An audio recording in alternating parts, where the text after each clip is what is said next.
Hello दोस्तों, नमस्कार। कैसे हैं आप लोग? चलो अपनी आज क्लास स्टार्ट कर लेते हैं। जैसा कि आपको हमने बताया है कि कल आपको बताया था 20 तारीख को टाइम टेबल बताया था। आज हमने बोला था कि आपको हम क्लास स्टार्ट करने वाले हैं। तो सबसे पहले इसमें हम क्या करेंगे, प्रीवियस ईयर 2021 का पेपर करने वाले हैं। किसका? 2021 का हम पेपर करने वाले हैं, जिससे आपको आइडिया लग जाएगा कि आपको कैसे पढ़ना है, कैसे तैयारी करनी है। इसमें रिपीटेड 2026, ठीक है। यूट्यूब पर बिल्कुल फ्री बैच है आपके लिए, कोई भी फीस नहीं ले। बैच का क्या नाम है? अग्नि परीक्षा बैच है, जो आपको हमने इसके बारे में बता रखा है। अगर आपने वो वीडियो नहीं देखी है तो आप बहुत ज़रूर देखिएगा चैनल पर जाके, आपको सारे डाउट जो भी होंगे वो क्लियर हो जाएंगे। क्योंकि इसमें हम क्या क्या देने वाले हैं वो भी आपको हमने इसमें डिसाइड कर दिया है। और आज हम क्या पढ़ने वाले हैं, 2021 का पेपर पढ़ेगा। जो 2021 में ईवीएस का जो पेपर आया था वो हम पढ़ने वाले हैं, जिससे आपको पता लग जाएगा पेपर आता कैसे। सबसे पहले तैयारी करने का तरीका ये होता है कि आपको उसके पीरियड से करनी चाहिए, जिससे आपको ये पता लग जाए कि हमें कहाँ से कैसे पेपर अटेम्प्ट करना चाहिए, कैसे हमें पढ़ना चाहिए, क्या चीज़ सटीक होनी चाहिए। इसमें टारगेट हमने रखा है 125 प्लस का। 125 प्लस का टारगेट है और आप इसमें जुड़ रहिए। एक बार जरूर जुड़िए और अपने आप की तैयारी बेहतर करने के लिए। देखो, आप पास तो हो जाओगे, बड़े नॉर्मली पास हो जाओगे, लेकिन यहाँ से आपको टारगेट है 125 का, क्योंकि यहाँ पे गुणांक भी जुड़ने वाला है यूपी टेट का। ये आपको पता है कि वैकेंसी 2019 के बाद आ रही है, तो चेंजेस जरूर होगी। गुणांक 19 में नहीं जुड़ा था यूपी टेट का, लेकिन इसमें जुड़ने के चांस हैं। तो इसलिए अपनी तैयारी बेहतर कर लीजिए और जिससे आपको कोई दिक्कत ना हो। अगर चैनल पर नए हो तो चैनल जरूर सब्सक्राइब कर लीजिएगा और अपने दोस्तों को भी शेयर कर दीजिए। आज से प्रॉपर आपकी क्लासें स्टार्ट हो रही हैं। आज के सबसे पहले हम पढ़ रहे हैं 2019 का 21 का पेपर, जिसमें देखो ये आप देखिए 20 फरवरी, यहाँ फरवरी गलत हो गया, ठीक है। 20 फरवरी से क्लासें स्टार्ट होंगी। 20 फरवरी को आपको हमने बता दी टाइमिंग क्या, और लाइव क्लासें आपको मिलेंगी टाइम टू टाइम। हमारी टाइमिंग आपको पता ही है कितने बजे, हमारी टाइम पता है, आप जुड़ना ना भूलिए। टारगेट है इसमें 125 का, ये ध्यान रखना, 125 का टारगेट है। चलो आज हम देख लेते हैं अपना पेपर 2021 का। सबसे पहले पेपर देखते हैं, ठीक है, जिससे आपको पढ़ने का तरीका भी पता लग जाएगा और हमने आपको सिलेबस बता ही दिया है, ठीक है। क्वेश्चन नंबर फर्स्ट पढ़ लेते हैं। 2021 का पेपर कौन सा, ध्यान रखना, 2021 का पेपर हम पढ़ रहे हैं। 2021 का पेपर हम पढ़ रहे हैं, ठीक है। पढ़ लेते हैं। केयर डिवाइडिंग रेंज किस महाद्वीप में स्थित है? किस महाद्वीप में स्थित है? क्वेश्चन नंबर फर्स्ट ही देखिए, आपको पता लग जाएगा कहाँ से क्वेश्चन पूछे जा रहे हैं। देखिए कि केयर डिवाइडिंग रेंज किस महाद्वीप में स्थित है, तो ऑप्शन कौन सा हो जाएगा? Option right number Australia. ये ऑस्ट्रेलिया द्वीप में स्थित है, ऑस्ट्रेलिया महाद्वीप में स्थित है, ठीक है। ये ऑस्ट्रेलिया महाद्वीप में स्थित है। इसका क्या है, ये सबसे बड़ी और सबसे प्रमुख पर्वतमाला है। ऑस्ट्रेलिया की जो होती है, ऑस्ट्रेलिया की सबसे बड़ी एवं सबसे सबसे बड़ी पर्वतमाला है, ठीक है, कहते हैं पर्वतमाला है। देखो ऑस्ट्रेलिया से क्वेश्चन पूछे, ये सबसे बड़ी है, क्या है, सबसे बड़ी ये पर्वतमाला है। ऑस्ट्रेलिया की क्या है, सबसे बड़ी पर्वतमाला है। और जो क्या है, ऑस्ट्रेलिया महाद्वीप का सर्वोच्च शिखर क्या होता है? एक सर्वोच्च शिखर है कोस्टमेटिक है, ठीक है, जिसकी लंबाई होती है 22-28 किलोमीटर। किलोमीटर नहीं, उसकी मीटर ऊंचाई होती है, ठीक है। और ये सबसे छोटा महाद्वीप होता है और जो गोलार्ध में स्थित है, जिसकी अक्षांश विस्तार 10 से होता है दक्षिणीय और 39 दक्षिणी तक देशांतर फैला होता है।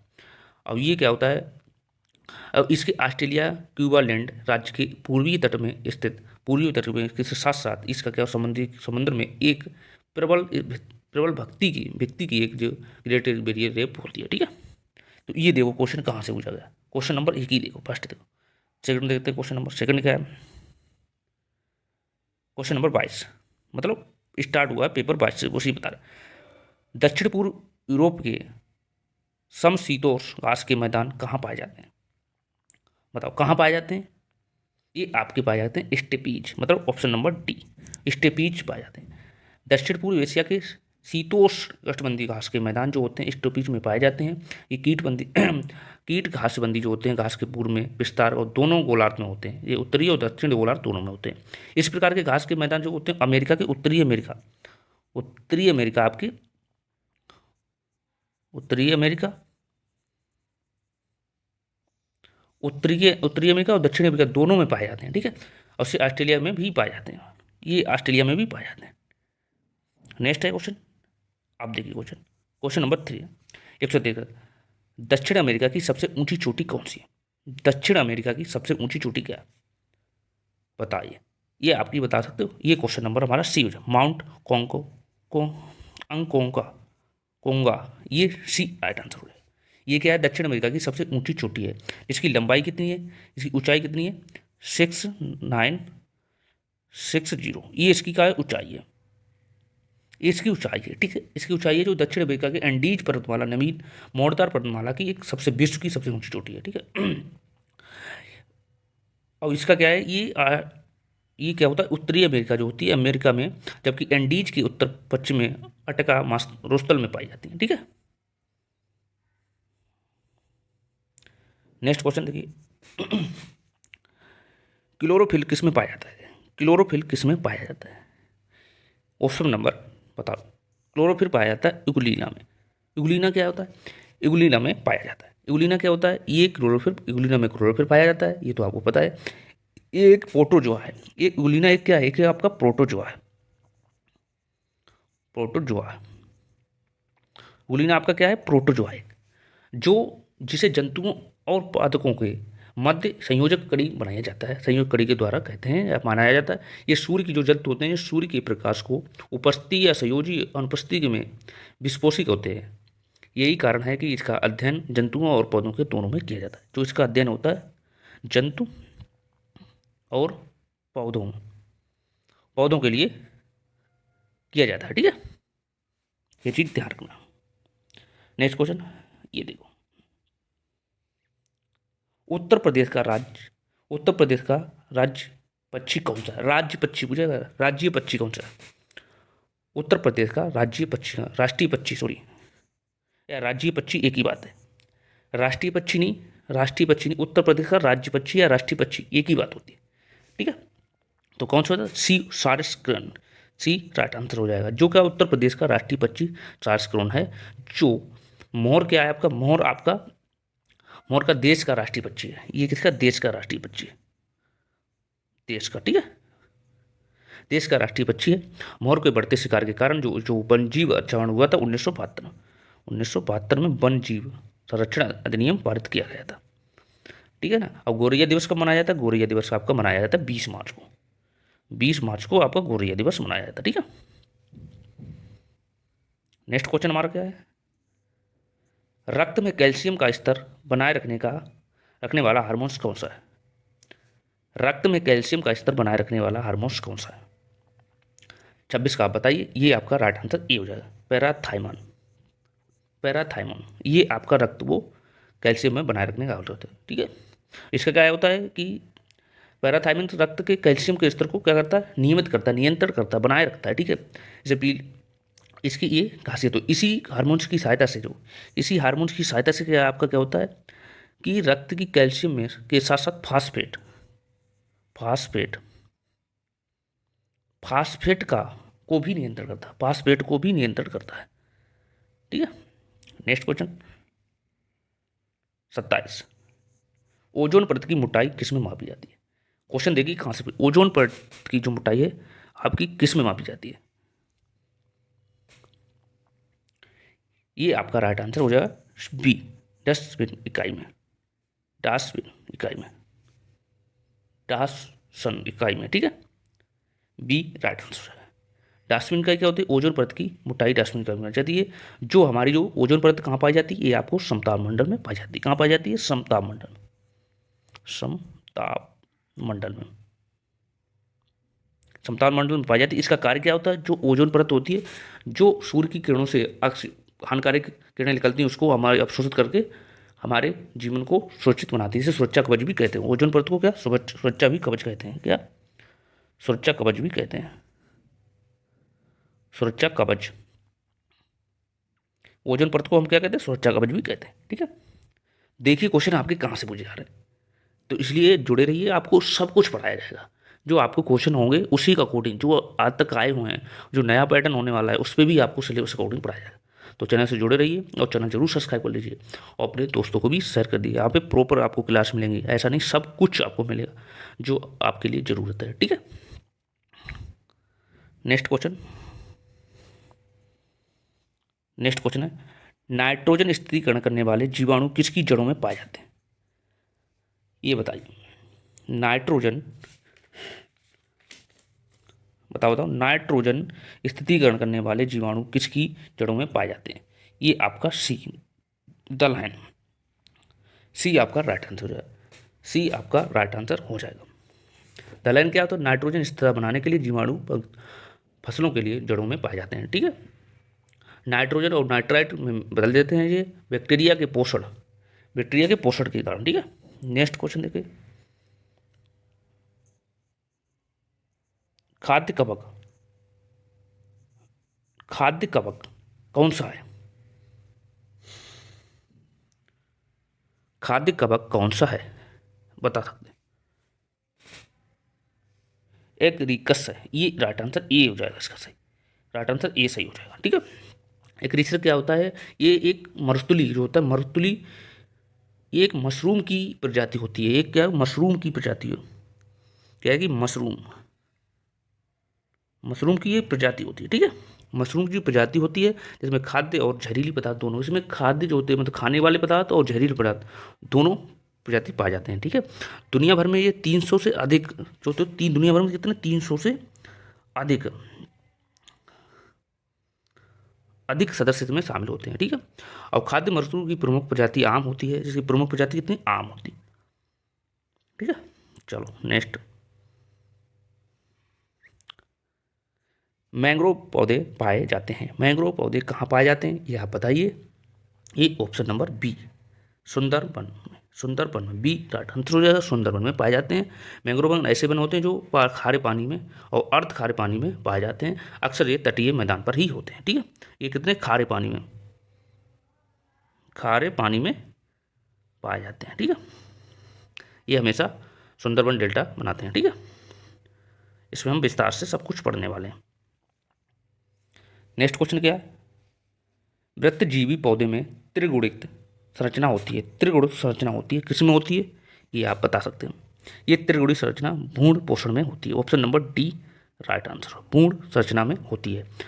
भ्रूण संरचना होती है। ये पौधे कौन से होते हैं? जैसे ऐसे पौधे होते हैं जो अवशोषण कर लेते हैं, जैसे भ्रूण पौधे होते हैं, जैसे आपके मटर हो गया, मूंगफली हो गया, मटर हो गया आपका, मूंगफली हो गया, फली हो गया आपका, सेम हो गया, ये इसके अंतर्गत आते हैं। इसमें हम विस्तार से पढ़ने वाले हैं। अभी आप इसके बारे में थोड़ा थोड़ा जान लीजिए। नेक्स्ट क्वेश्चन है, नेक्स्ट क्वेश्चन आपका है 32। क्या कह रहा है? क्वेश्चन नंबर 32, विभक्ति लिंग बीजांडिस किस कुल में पाया जाता है? बताइए, किस कुल में पाया जाता है? व्यक्ति लिंग जी, व्यक्ति लिंग बीजांडु पाया जाता है, कहाँ पाया जाता है बताओ? इसका राइट आंसर हमारा ए हो जाएगा। ए राइट आंसर, वैक्स केसी में पाया जाता है। इसका राइट आंसर ए हो जाएगा। ये क्या होता है? इसका संगठन बेहतर अंडाशय और कोशिकाओं को में होता है। इसकी सबसे ज़्यादा कहाँ? कोशिकाओं में, इसका कोशिकाओं में, कोशिकीय इसका जीवाणु पाया जाता है। ठीक है, नेक्स्ट क्वेश्चन देखिए, अनाक्षी श्वसन का अंतिम उत्पादन होता है। अनाक्षी श्वसन का अंतिम उत्पादन होता है, किसमें होता है उत्पादन? ये आपका होता है ऑप्शन नंबर बी, एल्कोहल में, एल्कोहल में, एथिल एल्कोहल में होता है।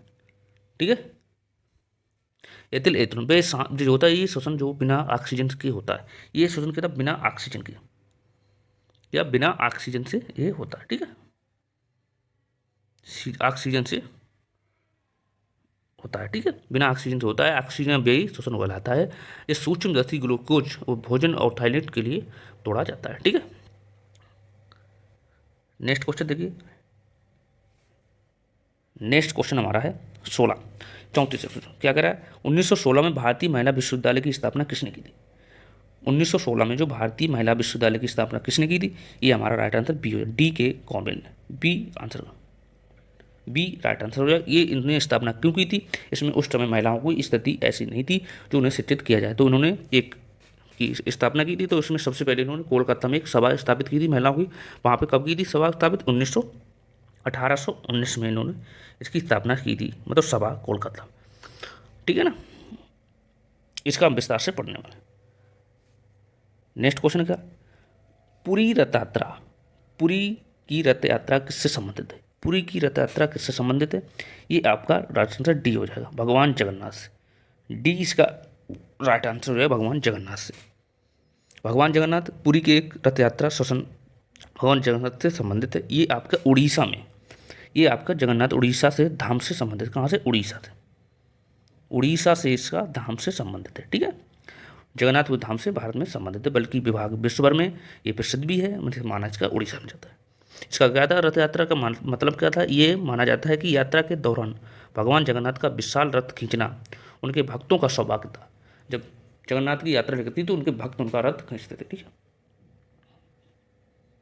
नेक्स्ट क्वेश्चन क्या है? नेक्स्ट क्वेश्चन हमारा 36। 36 देखिए, 36 क्या कह रहा है?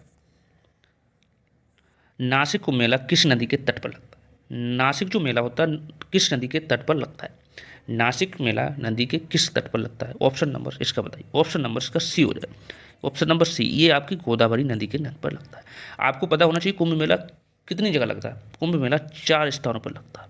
4 स्थानों पर कौन कौन से लगता है? आपके नासिक हो गया, आपका नासिक हो गया, आपका नंबर 1 नासिक हो गया, नंबर 2 आपका आपका प्रयागराज हो गया, प्रयाग हो गया, नंबर 3 आपका कहाँ लगता है बताओ? नंबर 3 आपका उज्जैन लगता है। कहाँ लगता है? उज्जैन लगता है। और नंबर 4 आपका कहाँ लगता है? हरिद्वार लगता है, हरिद्वार लगता है।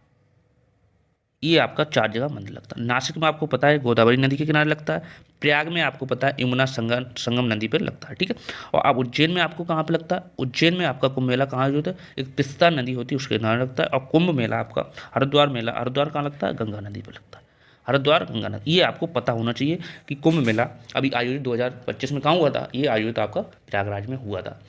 ये यहाँ से क्वेश्चन आपको पूछा जाता है, तो आपको पता होना चाहिए कि नासिक जो मेला कुंभ मेला होता है वो कुंभ मेला होता है 4 जगहों में लगता है। और आपने हमें क्वेश्चन यहाँ पे ये पूछ दिया है, यहाँ पूछ दिया था कि उज्जैन या हरिद्वार मेला कुंभ मेला किस नदी के तट पर लगता है? तो आप गंगा नदी लगाओ, गंगा नदी। ठीक है, गंगा नदी। तो ये ऐसे क्वेश्चन आपके यहाँ से पूछे जा रहे हैं। बताइए, ये क्वेश्चन आपको पता होना चाहिए बढ़िया से, तो इसलिए ये आपको कतई ऐसे सिलेबस से पढ़ाया है विस्तार से कि आपको कोई दिक्कत नहीं होगी। नेक्स्ट क्वेश्चन हमारा 37। संज्ञा क्या होती है? मतलब संज्ञा मतलब क्या होती है? ये एक समाचार पत्र था। संज्ञा एक समाचार पत्र था, ये बी राइट आंसर है। संज्ञा एक समाचार पत्र था जो बांग्ला भाषा में प्रतिपादित किया गया था। ये सबसे पहले प्रकाशित किया गया अखबार था जो 1906 में, इसे 1906 में ये प्रकाशित किया गया था। सबसे पहले करने वाला समाचार पत्र था। ठीक है, और इसने प्रकाशित करने किया था, ये आपके प्रकाशित ऑस्टिन हेकी ने किया था, जेम्स ऑस्टिन हेकी ने किया था। और इन्होंने 1780 में बंगाल गजट का भी प्रकाशन किया था। कब किया था? 1900 कब किया था? 1780 में बंगाल गजट जो होता उस पर भी इन्होंने प्रकाशित किया था। कौन ने किया था? जेम्स ऑस्टिन को, जेम्स ऑस्टिन को ही इसका प्रतिपादन किया जाता है। तो ये क्वेश्चन देखो कहाँ से पूछे जा रहे हैं, ये बहुत अच्छे क्वेश्चन पूछे जा रहे हैं। नेक्स्ट क्वेश्चन है, उत्तर प्रदेश विधान परिषद में कुल सदस्यों की संख्या कितनी है? कुल सदस्यों की संख्या कितनी है? तो आप बता सकते हो। इसका राइट आंसर हमारा सी हो जाए। कितनी है इसकी सॉरी, ये नहीं, ये तो विधान पता है, विधान परिषद बोले ना, इसकी संख्या कितनी हो? 100 हो जाएंगे। ऑप्शन नंबर ए हो जाएगा। कितनी है? ए। तो ऐसे कंफ्यूज हो जाओगे आप। विधान परिषद कितने राज्यों में है? विधान परिषद आपके कितने राज्यों में? 6 राज्यों में। कौन कौन से? उत्तर प्रदेश है आपका, यूपी है, और आपका यूपी है, आपका आंध्र प्रदेश है, आंध्र प्रदेश है, यूपी है, आंध्र प्रदेश, महाराष्ट्र है, एमपी है, महाराष्ट्र है, कर्नाटक है, कर्नाटक है, आपका तेलंगाना है, ये इन विधानसभाओं में। बिहार है, कहाँ? उत्तर प्रदेश है, कर्नाटक है, बिहार है, आंध्र प्रदेश है, तेलंगाना, इन समूह में विधान परिषद है। और इसका सदस्य बनने के लिए आयु कितनी होनी चाहिए? आयु न्यूनतम कितनी होनी चाहिए सदस्य के लिए? सदस्य के लिए इसकी आयु होनी चाहिए कम से कम 30 वर्ष। 30 वर्ष की आयु होनी चाहिए सदस्य बनने के लिए। ठीक है, नेक्स्ट क्वेश्चन देखिए,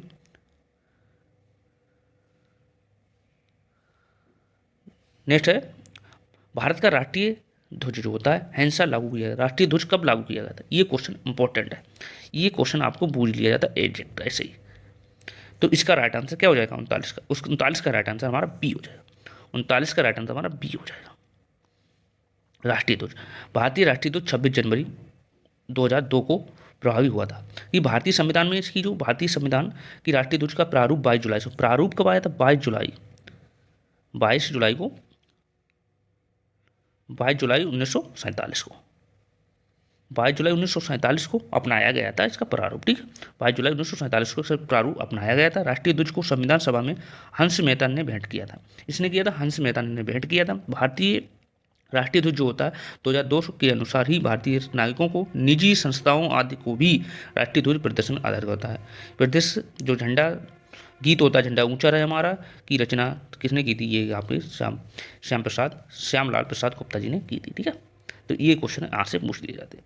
आप देखिए क्वेश्चन नंबर 40, जनगणमन हिंदी संस्करण अपनाया गया था। जनगणमन कब अपनाया गया था? ये 40 का राइट आंसर आप बताइए। ये 40 का राइट आंसर हमारा हो जाए 24 जनवरी। ये राइट आंसर 24 जनवरी 1950 को अपनाया गया था। 24 जनवरी 1950 को अपनाया गया था। राष्ट्रीय गान जो लिखा गया था रविंद्रनाथ टैगोर द्वारा, मूल रूप से बांग्ला भाषा में इसका रचना किया गया था। ठीक है, 24 जनवरी 1950 को भारत का राष्ट्रीय गान स्वीकार कर लिया गया था। 24 जनवरी 1950 को इसे स्वीकार कर लिया गया था। इसकी समय अवधि कितनी है? ये 52 सेकंड में, इस 52 सेकंड में इसे गाया जाता है। ठीक है, संक्षिप्त में 20 सेकंड में गाए जाते हैं। मतलब लेकिन सर्वप्रथम 27 सितंबर कब गाया था? 27 सबसे पहले कब गाया था? 27 दिसंबर 1911 में। 1911 में इसे भारतीय राष्ट्रीय कांग्रेस के कोलकाता अधिवेशन में इसे गाया गया था। कौन सा अधिवेशन में? कोलकाता अधिवेशन में इसे गाया गया था। कब? सबसे पहले 27 सितंबर 1911 को इसे कोलकाता अधिवेशन में इसे गाया गया था। ये मिशन नारायण देव ने दिया था। ठीक है, नेक्स्ट क्वेश्चन हमारा क्या है? 41, 17वीं लोकसभा के अध्यक्ष कौन थे? ये क्वेश्चन आया हुआ है लेकिन अब ये हो गया पुराना, लेकिन तब भी आप ध्यान रखना, ये 17वीं लोकसभा के अध्यक्ष कौन थे? ओम बिरला थे। Option number B right answer हो जाएगा। नेक्स्ट क्वेश्चन हमारा 42 क्या कह रहा है? अंतर्राज्यीय परिषद का अध्यक्ष कौन होता? अंतर्राज्यीय परिषद का अध्यक्ष कौन होता? ये आपको पता होना चाहिए। हमारा कौन होता? प्रधानमंत्री। राइट आंसर सी हो जाएगा। राइट आंसर सी हो जाएगा। कौन होता? प्रधानमंत्री होता। भारतीय में अंतर्राष्ट्रीय जो परिषदें होती हैं, अध्यक्ष प्रधानमंत्री होता है। जो संविधान के किस आर्टिकल में दिया है? इस संविधान के आर्टिकल आपके 263 में इसका प्रावधान दिया गया है। ठीक है, केंद्र एवं राज्यों की विधानसभा ने स्थापित करने की राष्ट्रपति एवं अंतर्राष्ट्रीय परिषद की स्थापना कर सकता है। पहली बार 1990 में, जो सबसे पहली बार कब? 1990 में अंतर्राज्यीय परिषद की स्थापना की गई थी। केंद्रीय सरकार व शक्तियों का व्यवहार के क्षेत्र में केंद्र के मुद्दों को विकसित करना है। आर्टिकल 269 के अनुसार ही परिषदीय अधिनियम के अनुसार परामर्श करने के लिए भी इनका बाध्य किया जाता है। ठीक है, ये आप ध्यान रखना। नेक्स्ट क्वेश्चन हमारा, भारत के सभी न्यायालयों में सुनवाई का अधिकार किसे है? भारत के सभी न्यायालयों में सुनवाई का अधिकार किसे है? ये आप बताइए। ये किसके पास है? ये आप बताइए। ये आपका हमारा राइट आंसर क्या हो जाएगा? राइट आंसर हमारा सी हो जाएगा। कब है? किसे? महाधिवक्ता हो। सी राइट आंसर हो जाएगा। सी राइट आंसर हो जाएगा। ये किस अनुच्छेद में? ये अनुच्छेद आपका क्षेत्र हो जाएगा। अनुच्छेद आर्टिकल आपका कितना? क्षेत्र हो जाएगा।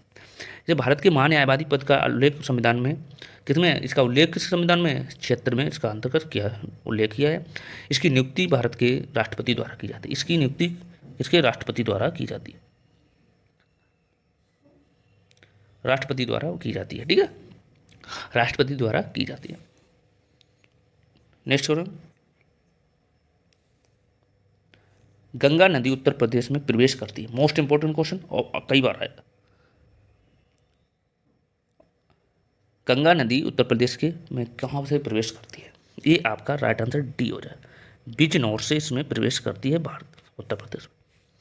गंगा नदी उत्तर प्रदेश के बिजनौर जिले में प्रवेश करती है। सर्वप्रथम उत्तर प्रदेश में करती है। गंगा नदी जो होती है उत्तराखंड से इसका उद्गम होता है और गोमती नवस्थान से इसका निकलता है। ठीक है, फिर भी ये कर सकते हो, इतना ही आपको याद रखना, उसे अब विस्तार से पढ़ने वाले बाद।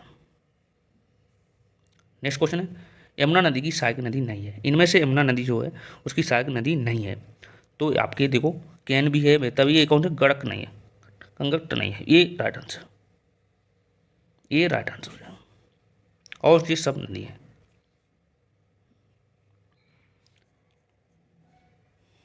नेक्स्ट क्वेश्चन क्या है? भारत की सबसे ऊंची चोटी क्या है?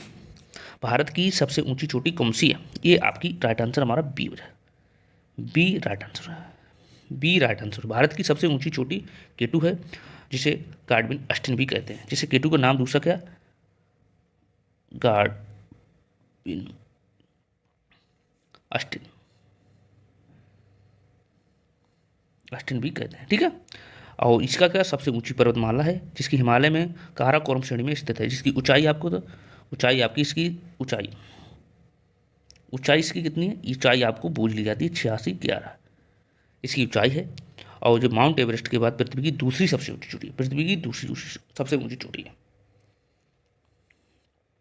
नेक्स्ट क्वेश्चन है, ऑस्ट्रेलिया में पठार स्थित है, इनमें से कौन सा ऑस्ट्रेलिया में पठार स्थित है, बताओ सकते हो।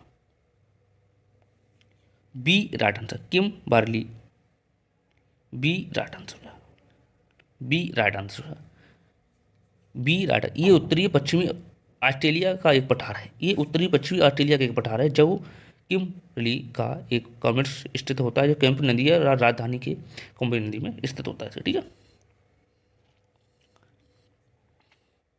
नेक्स्ट क्वेश्चन देखिए, बुंदेलखंड पठार का भाग नहीं है, बुंदेलखंड पठार का भाग नहीं है, बता सकते हो कौन सा नहीं है। इसका राइट आंसर हमारा सी हो जाए मिर्जापुर, सी राइट आंसर हो जाए मिर्जापुर, सी उत्तर प्रदेश के मिर्जापुर जिला बुंदेलखंड पठार का भाग नहीं है। ये मिर्जापुर जिला जो पठार नहीं है। बुंदेलखंड का पठार विस्तार ग्वालियर के पठार और विंध्याचल श्रेणी के बीच मध्य प्रदेश में उत्तर प्रदेश राज्यों में है, मध्य प्रदेश और उत्तर प्रदेश के राज्यों में है इसका। ठीक है, और जो मध्य प्रदेश और उत्तर प्रदेश राज्यों, जो झांसी है, जालौन है, ललितपुर है, चित्रकूट, ये सब इसका विस्तार भाग है।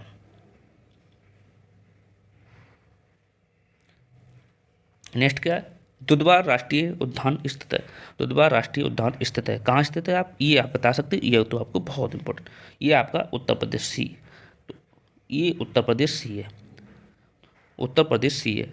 उत्तर प्रदेश राज्य में दुधवा राष्ट्रीय उद्यान है। दुधवा राष्ट्रीय उद्यान उत्तर प्रदेश लखीमपुर खीरी में, कहाँ स्थित है, उत्तर प्रदेश के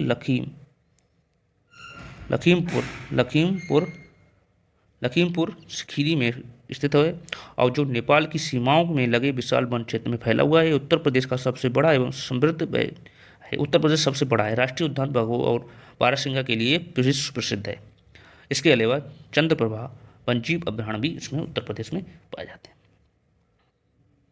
नेक्स्ट क्वेश्चन है और लास्ट क्वेश्चन, मैटूर बांध बना है, मैटूर बांध कहाँ बना है, ये आप बता सकते हो। ये आपका ऑप्शन नंबर बी, कावेरी नदी पर बना है। कहाँ, कावेरी नदी पर इसका बना है। मैटूर बांध का निर्माण कावेरी नदी पर हुआ है। मैटूर बांध भारत में बड़े पौधों में एक होता है, बड़े बांधों में से एक है।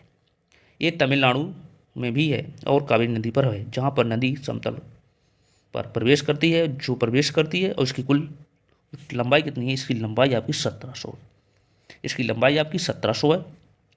कावेरी नदी का उद्गम कर्नाटक के कोडू जिले में ब्रह्मगिरी से होता है। बंगाल की खाड़ी जो होती है गिरने में तमिलनाडु के तंजौर जिले में समीप इसका तोड़ बनती है। ठीक, तो ये देखिए 2021 का पेपर था, 2021 का पेपर था। आप आइडिया लगा सकते कि पेपर किस अच्छे लेवल का बढ़ रहा है। तो आपको यहाँ से अब प्रॉपर क्लासेस से एक पेपर आउट कर लेंगे कल किसी का, तो उसके बाद आपको प्रॉपर क्लासें स्टार्ट हो जाएगी। अगर अभी भर चैनल नहीं सब्सक्राइब किया तो अपना चैनल सब्सक्राइब कर लीजिए। टारगेट एग्जाम ओनली, जो आपको बिल्कुल फ्री सब कुछ दे रहा है।